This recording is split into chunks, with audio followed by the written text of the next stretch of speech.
ఏది అయినా ట్రై చెయ్యి ఆచి చికెన్ మసాలా. ఆచి చికెన్ మసాలా. తీరానికి కొత్త హంగులు అద్దుతూ ప్రభుత్వం కోస్టల్ కారిడార్ ని పట్టాలెక్కిస్తోంది. ఇప్పటిదాకా మనం చూసిన బీచ్ రోడ్ ఒక ఎత్తు, ఇకపై చూడబోయే కోస్టల్ కారిడార్ మరో ఎత్తు. విశాఖ నుంచి భీమిలి వెళ్లాలంటే స్పీడ్ బ్రేకర్ల భయం, ఇరుకైన మలుపుల టెన్షన్ ఇకపై ఉండవు. భోగాపురం ఎయిర్పోర్ట్ కు వెళ్లే పర్యాటకులకు రాజమార్గంలా ఈ కారిడార్ ని డిజైన్ చేశారు. దీనికి national highway authority of India ready చేసిన మాస్టర్ ప్లాన్ ఎలా ఉందో చూద్దాం.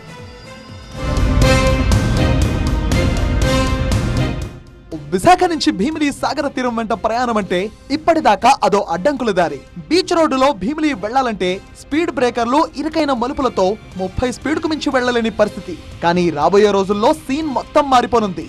జూన్ లో భోగాపురం అంతర్జాతీయ విమానాశ్రయం ప్రారంభం కానుండడంతో Visakha Bheemili coastal corridor, Bheemili Bhogapuram green field project ప్రతిపాదనలో కదలిక వచ్చింది. ఇప్పటికే ఈ ప్రాజెక్ట్ కు నిధులిచ్చేందుకు కేంద్రం అంగీకారం కూడా తెలిపింది. రాష్ట్ర ప్రభుత్వం కూడా ఈ ప్రాజెక్ట్ పై సీరియస్ గా దృష్టి సారించింది. దీంతో national highway authority of India క్షేత్రస్థాయిలో ప్రణాళికలు సిద్ధం చేసింది.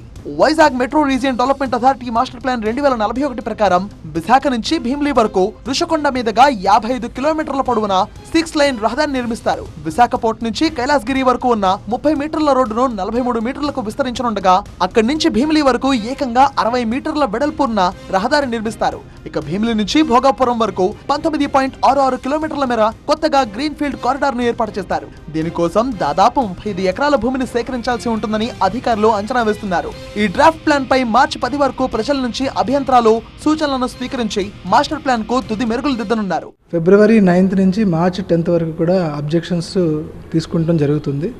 దీన్ని మనం మార్చి 10 లోపు కనుక వాళ్ళ అబ్జెక్షన్స్ సబ్మిట్ చేసినట్లు వెరిఫై చేసి అది స్టేట్ లెవెల్ కమిటీకి పెట్టి వాటిపైన తరువాత డెసిషన్స్ తీసుకోవడం జరుగుతుంది. విశాఖ నుంచి ప్రారంభమయ్యే ఈ కోస్టల్ కారిడార్ రోడ్ లో కొన్ని చోట్ల ఎలివేటెడ్ కారిడార్లు కూడా ఏర్పాటు చేస్తున్నారు. ఈ రహదారి నిర్మాణం పర్యాటక రంగానికి పెద్దపీట వేయబోతోంది. సాగర్ నగర్ లోని రాడిసన్ బ్లూ హోటల్ వంటి ప్రముఖ రిసార్టులో స్టార్ హోటళ్లకు ఇబ్బంది కలగకుండా సుమారు 800 మీటర్ల పొడవున ఎలివేటెడ్ కారిడార్ ను డిజైన్ చేశారు. అలాగే భోగాపురం ఎయిర్పోర్ట్ ను కలిపే చోట కూడా ఎలివేటెడ్ మార్గం రానుంది. అలాగే భీమిలి సమీపంలోని మూలకొత్త దగ్గర గోస్తానని నదిపై ఐకానిక్ బ్రిడ్జ్ కూడా ప్రతిపాదన ఉంది. కోస్టల్ కారిడార్ సంబంధించి కూడా బీచ్ రోడ్ నుంచి భీమిలి వరకు కూడా కోస్టల్ కారిడార్ సంబంధించి కూడా అలైన్మెంట్ ఫైనల్ చేయడం కూడా జరిగింది. అదే భీమిలి దగ్గర కూడా ఒక ఐకానిక్ బ్రిడ్జ్కి కూడా సంబంధించి కూడా అలైన్మెంట్ చేయడం జరిగింది. ఇది ఎన్హెచ్ చూస్తుంది కాబట్టి ఎన్హెచ్కి అలైన్మెంట్ చేసాం. త్వరలో నిధులు బట్టి కోస్టల్ కారిడార్ నిర్మాణ పనులు కూడా ప్రారంభమవుతాయి. సుమారు 6,200 కోట్ల రూపాయల అంచనా వ్యయంతో నిర్మితమయ్యే ఈ కారిడార్ పూర్తయితే విశాఖ నుంచి భోగాపురం విమానాశ్రయానికి నిమిషాల వ్యవధిలోనే చేరుకోవచ్చు.